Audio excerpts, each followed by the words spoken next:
Hello, Psych 101 students. Welcome to Module 4, Learning Objective 2. There must be a certain amount of stimulus for you to detect it.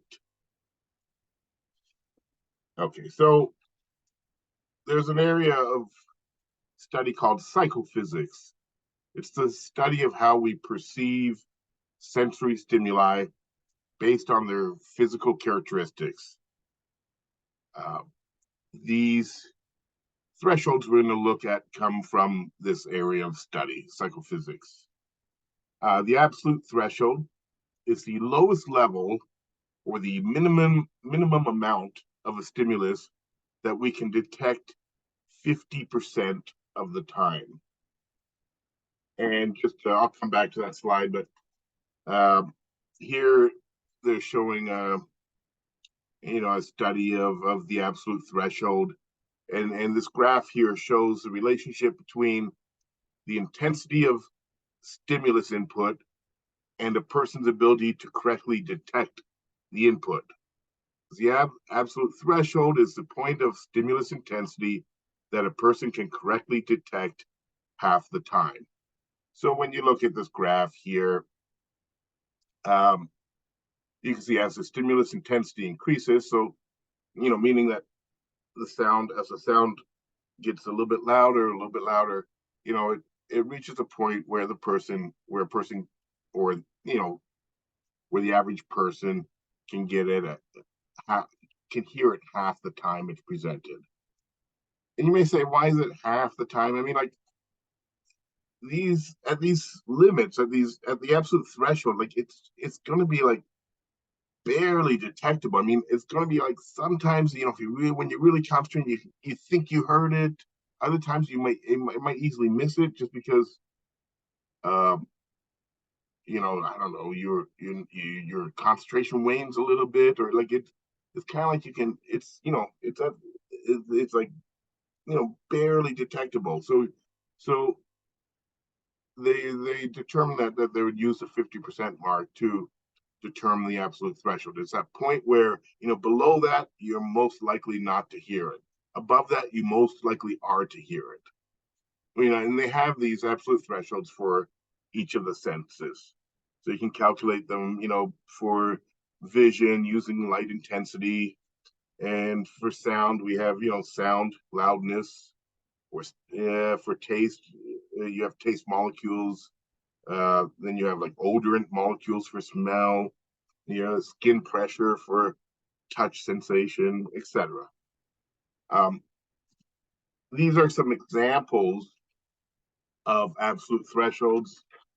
Uh, so for taste, you can see that the threshold is 1 teaspoon of sugar in 2 gallons of water, where you can, if you have to decide if there's sugar in the water or not, you would detect it 50% of the time. Smell, 1 drop of perfume diffused into the entire volume of six rooms. Touch is a fly's wing falling on your cheek from a distance of 0.04 inches. I don't know who they are doing these studies, but okay, I'm dropping flies' wings. Okay, hearing, the tick of a clock at 20 feet away under quiet conditions. I think it depends on the specific clock, but vision, a candle flame 30 miles away on a dark, clear night. So it's a single candle flame. You can see 30 miles away under ideal conditions. And once again, you'd be just making it out, where you sometimes can notice it and sometimes not. So these are what we call absolute thresholds, and these are just some examples that they've figured out. All right, just go back here. Um, the difference threshold is the smallest amount of stimulus change we can detect. So that is like the minimum change in a stimulus before we can tell that it's changed. So think of, like, for instance, a TV remote, and like on our TV, the volume goes from 0 up to 100. You know, let's say I had it really loud at 90, and my wife yelled, turn down the TV. Do you think she would be satisfied if I turned it down to 89? You know, um, from 90 to 89, there would be no noticeable difference. It would sound just as loud to her. It would sound just as loud to me. Um, it would be unnoticeable, the change, just changing it one number. And so that would be below the different threshold. The different threshold is how much do I have to change the stimulus before you can notice a difference, that for sound, like that it's louder or that it's quieter. Another example, think about losing weight. You have to lose a certain number of pounds before it's noticeable. Like before, other people are going to actually be able to see the weight loss on you. I mean, you can't expect to lose 1 pound and then go into school or work and have people compliment you on it. Like no one would notice, obviously. You might be thinking that how many pounds you need to lose before it's noticeable depends on your starting weight. And that's where Weber's law comes in. So Weber's law is shown here in picture form, and the JND in the picture stands for just noticeable difference. That is the same thing as a difference threshold. Okay, it's just in Weber's law, it's called a just noticeable difference. It just means how much change has to happen before you can notice that the stimulus has changed. And so what Weber's law shows you is that if the stimulus intensity is low, so like to the left of this graph, then the JND is also going to be low. So if there's like a really weak stimulus to begin with, you don't have to change it that much to notice a difference. But if the stimulus intensity is really high, the JND is going to be much higher as well. So if something starts out, like let's say, for instance, louder, then you have to change it more to notice a difference than if it started out as a quiet sound. You would only have to change it a little bit. This is what Weber's law tells us, that the amount to create a just noticeable difference, the amount of change needed, is going to be higher if you start out with more stimulus intensity. And it's going to be lower if you start out with less stimulus intensity. So, by the way, so going back to that weight loss example, I actually got this from an online article. It wasn't scientific, so I'm just going with these numbers that they had. If you were less than 140 pounds to start, you would just need to lose like 5 to 10 pounds for it to be noticeable. But if your starting weight was between 170 and 209 pounds, you would have to lose about 20 to 25 pounds before it was noticeable on you. If your starting weight was over 250 pounds, you would have to lose between 25 to 35 pounds for it to be noticeable. So as your starting weight, if the starting weight is higher, you have to lose more weight before it's noticeable. This kind of captures the logic of Weber's law. And if you start out with a lower weight, you don't have to lose or gain much for it to be noticeable. And so going back to my TV sound example, like if I had it on pretty quiet, like 30 is a pretty quiet noise, you can still hear it okay, but I might have it that low, like if it's quiet in the middle of the night or something. If I wanted to make it a little louder, I could probably go from 30 up to about 33 and notice that it's a little bit louder. It's just, I'd probably have to, I'm just guessing, but I'd have to move it maybe about 3 and I'd notice. But if I started at, let's say, 60 on the volume, it's quite likely I might have to move it. I'm just going to say 6 numbers, If it started at 90, I might have to move it nine numbers, like go from 90 down to 81 for it to sound quieter, or up to 99 to sound louder. So once again, the higher your starting point, the more you have to move the stimulus before you can notice that it's changed. So one more example, this one's pretty clear. Like, I don't know if you've ever sat in a room with all the lights off except for one candle, and it's kind of nice. It's still pretty dark, but you get a little bit of light from one candle. If a second candle was added, and let's say you had your back turned and somebody lit a second candle, you would notice the change from one candle to two candles. It would be obvious. Oh, it just got a little brighter. But because of Weaver's law, let's say we started with 100 candles that were lit. You're in this candle full room and there's 100 candles going, and then somebody lit number 101. Of course, you would never notice a change because there's already so much light to begin with. So this is what Weaver's law is. You might have to light 10 if there's 100 to start with. You might have to light 10 or 20 more. I don't know how many before it's noticeable. So this is what a different threshold is. And okay, let's go on. And this is the last topic of learning objective 2, sensory adaptation.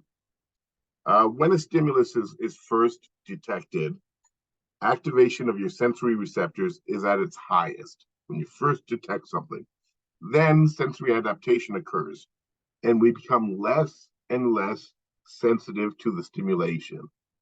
So I'll give you a number of examples.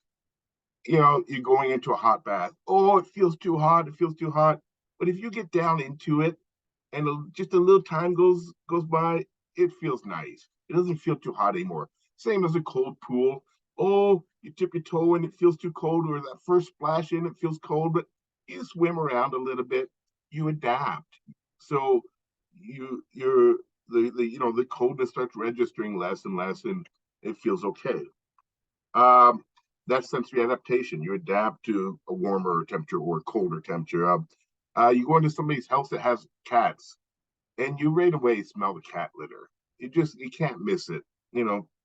Especially if there's multiple cats. I mean, but if you spend some time in there, after a while, you just won't notice anymore. Even though when you first walked in, it was like, whoa, that cat litter smells, just is overpowering. Like it just hits you right away. And then 15 minutes, you talk with the person, and all of a sudden you realize, oh, I'm not even noticing the cat litter smell anymore.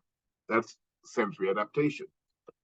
Um, think about wearing a watch or wearing a ring on your finger or even the clothes on you. I mean, when you first put one of these things on, you can feel it. Like you notice how it feels on you. Like the first time you ever wear a ring, it's like, oh, you walk around all day and you're feeling it on your finger, and you can't help but keep noticing it.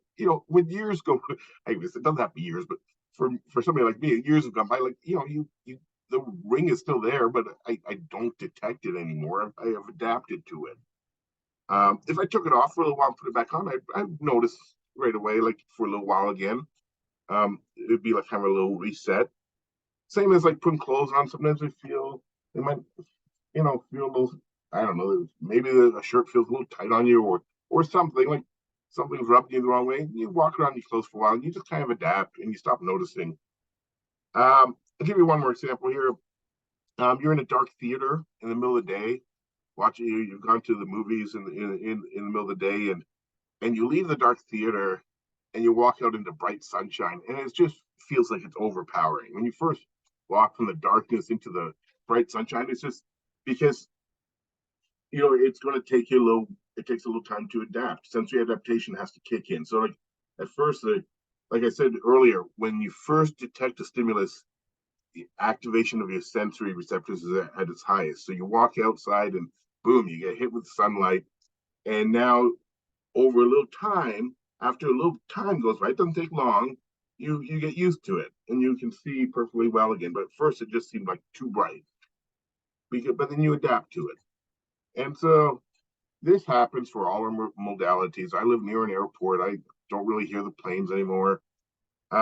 Anyways, this is adaptive, this sensory adaptation, meaning like useful for survival, because changing stimuli are more important than constant stimuli. So it's good that we stop noticing things that are more constant, that are just ongoing, because they provide less important information than things that are changing. And so we adapt to things that are constant, and that allows us to much more easily notice something that's changing.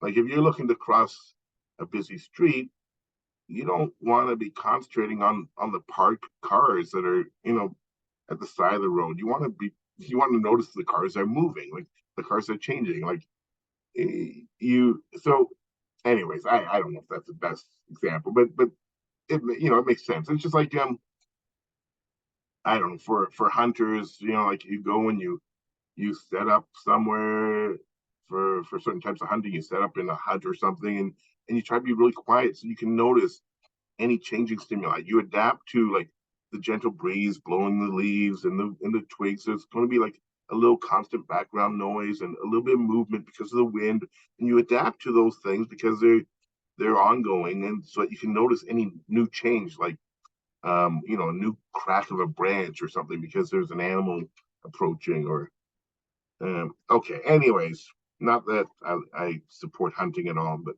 okay. But it makes sense. We want to notice something new, so we adapt to things that are constant. And let's wrap up. That will wrap up learning objective 2.